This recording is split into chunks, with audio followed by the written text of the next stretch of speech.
Pacientes acima de 60 anos, é importante que vocês suplementem esses pacientes, tá? Por quê? Porque ele já está em senescência e o epitélio intestinal, ele já está com menos viscosidade. Mas, Júlia, só os de 60? Não, gente.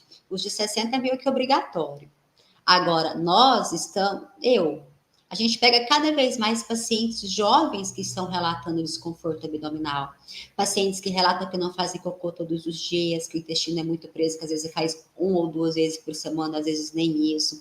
Gente, eu tenho pacientes jovens que já fizeram lavagem intestinal para poder eliminar fezes velhas, porque não conseguem fazer cocô. Então, esses pacientes estão cada vez mais comuns, estão cada vez mais jovens. Olha para vocês verem o nível de estrago que está a nossa alimentação. Então, nós temos que orientar os nossos pacientes em relação a isso, e você deve suplementar também o seu paciente. Então, resumindo, gente, as enzimas digestivas, elas são extremamente essenciais para que o corpo possa absorver esses nutrientes.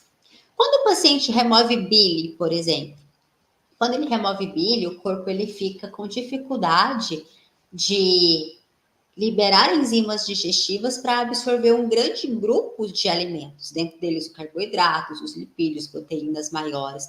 Então, esse paciente que tem remoção da vesícula, ele é um paciente que o ideal é repor essas enzimas digestivas para sempre, a partir do momento que teve essa remoção.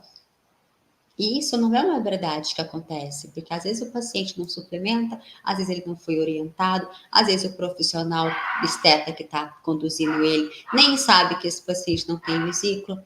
E aí esse paciente está sempre em carência. É aquele paciente que você faz um procedimento estético, ele responde bem, você vê ele na próxima sessão, você faz até a foto do antes e depois, aquele paciente ficou legal, você viu que teve uma resposta. Quando esse paciente volta um tempinho depois, e um tempinho curto depois, tipo assim, 2, 3 meses, você fala assim, meu Deus, você tá muito velho. Claro que você não fala isso ao paciente, né? Mas entre nós, a gente fica assim, o que aconteceu com essa pessoa que tá tão velha, tá tão flácida?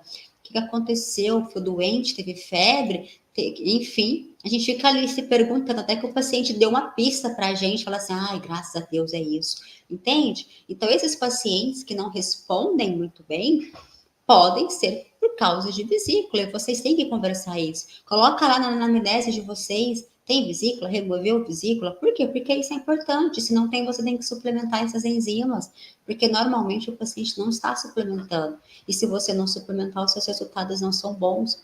Assim também como a tireoide. Gente, não é o tema de hoje tireoide, mas como eu falei da vesícula, eu lembrei da tireoide. Os pacientes, a gente fica muito assim, tem tireoide, não tem tireoide, né? Quando fala tem, não tem, a gente pensa em removeu a glândula. Mas às vezes o paciente não quer falar que ele removeu a glândula, ele quer contar que ele tem um distúrbio de tireoide. Ah, não tem, eu tenho tireoide. Todo mundo tem, quem não removeu, todo mundo tem. Mas tem, a tem funciona ou tem não funciona, né? Então é legal que às vezes o paciente quer comentar que ele tem um distúrbio de tireoide, ele fala, eu tenho tireoide. Que bom, graças a Deus que você ainda tem tireoide, né? Isso é excelente. Caso não esteja funcionando perfeitamente, nós também podemos suplementar. Certo? Estetas, então fiquem atentos aos sinais do paciente. Converse com o paciente, verifique tudo desse paciente, verifique a alimentação, quantas vezes ele faz cocô, como que é o cocô, como que é o odor, como que é a consistência, se esse paciente arrota peida, se é fedido, se não é fedido, se esse paciente tem estufamento, se não tem. Converse sobre a digestão do churrasco, sabe? Fulano, quanto você come um churrasco? Você come muito churrasco? Você tá com fome constante rapidinho depois ou você demora muito tempo para sentir fome? Você fica arrotando aquela carne? Como que é isso? Conversem, gente, com o paciente.